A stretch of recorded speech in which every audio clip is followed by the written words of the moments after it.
మనం భూమి మీద ఉండగానే మార్పు చెందిన శరీరాన్ని ఆర్భాటంతో బూర అక్కడ ఏం చెప్పాడు? బూరలోను చైత అత్యతను ధరించుకున్నాడు. ఇక్కడ ఆర్భాటంతోను ప్రధాన దూత శబ్దంతోను దేవుని బూరతోను ప్రభువు పరలోకము నుండి ఆయన ఎక్కడి నుంచి వస్తాడు అంటే, మొన్న ఆదివారం ఆయన ఎక్కడికి వెళ్ళాడు? పరలోకానికి వెళ్ళాడు. ఓకే సార్, ఆదివారం ఎక్కడికి వెళ్ళాడు ఆయన? ఇప్పుడు ఆయన మధ్యాకాశానికి ఎక్కడి నుంచి వస్తాడు? పరలోకం నుండి. అదే మాట రాశాడు అక్కడ, పరలోకం నుండి ప్రభువు దిగి వస్తాడు. పరలోకాన్ని విడిచి మధ్యాకాశానికి ప్రభు దిగి వచ్చు. క్రీస్తు నందు మృతులైన వారు ఈ ఆశ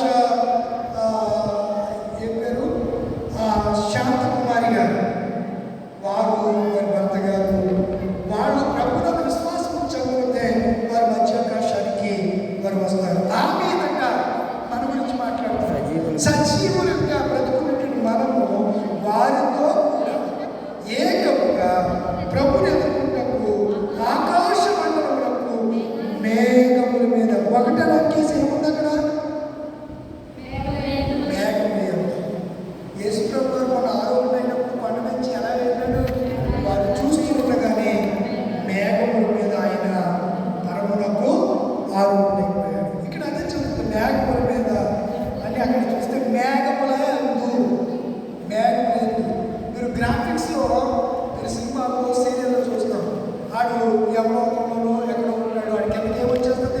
ఉప్పు వంటి మేఘం వస్తుంది. ఆ మేఘం అలా వెళ్ళిపోతున్నట్టుగా మనకి చూపిస్తూ ఉంటారు. ఇక్కడ అదే చెప్తున్నాడు, మేఘముల మీద కొనుక్కోకూడదు. కొనుక్కోతే ఎక్కడ ఉంటాం?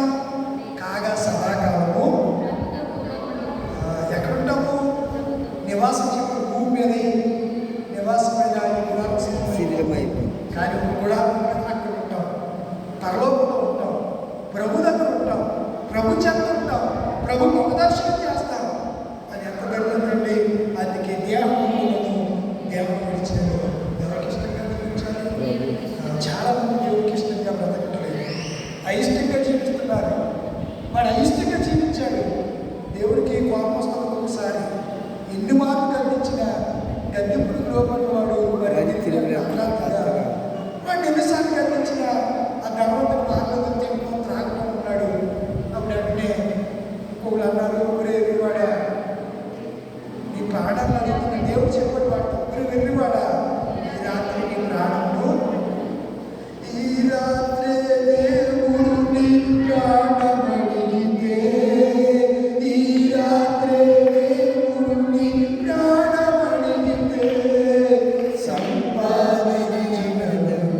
యోచించితివా? యేసే నిజ దేవుడు, నిత్య జీవమిస్తాడు, మరణమైన జీవమై నిన్ను విడువడు. యేసే నిజ దేవుడు, నిత్య జీవమిస్తాడు, మరణమైన జీవమై. ఇది ఈ రాత్రి నీ ప్రాణం అడిగితే ఏం చేస్తుంది? వాళ్ళు అడిగారు, దేవుడు తగాసు అన్నాడు, సంపాదించి అన్ని కూడా విడిచిపెట్టి వెళ్ళిపోయాడు. అప్పటి వరకు అనుకున్నాడు, పట్ల నింపుకోవాలనుకున్నాడు, గొప్ప గొప్పవి ఏవో చేయాలనుకున్నాడు. నా ప్రాణమా తిరుగు, చాలా సుఖించుకోవాలి అనుకున్నాడు. ప్రాణం అడుగుని అన్ని విడిచిపెట్టి ఎక్కడికి వెళ్ళిపోయాడు? అగ్ని గంధకాలకి, అగ్ని గుండంలోకి వెళ్ళిపోయాడు.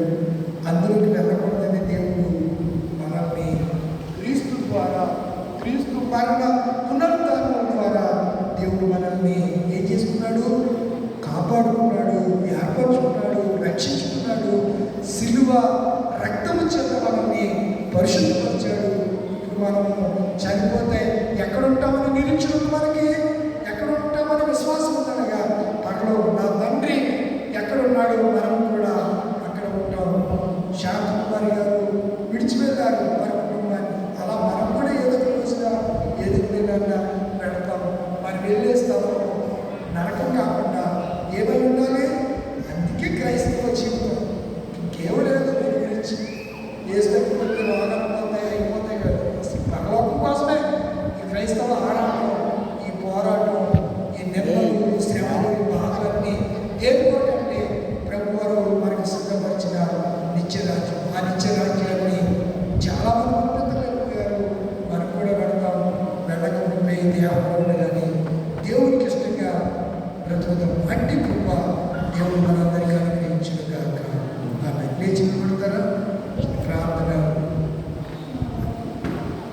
వేసవికాలం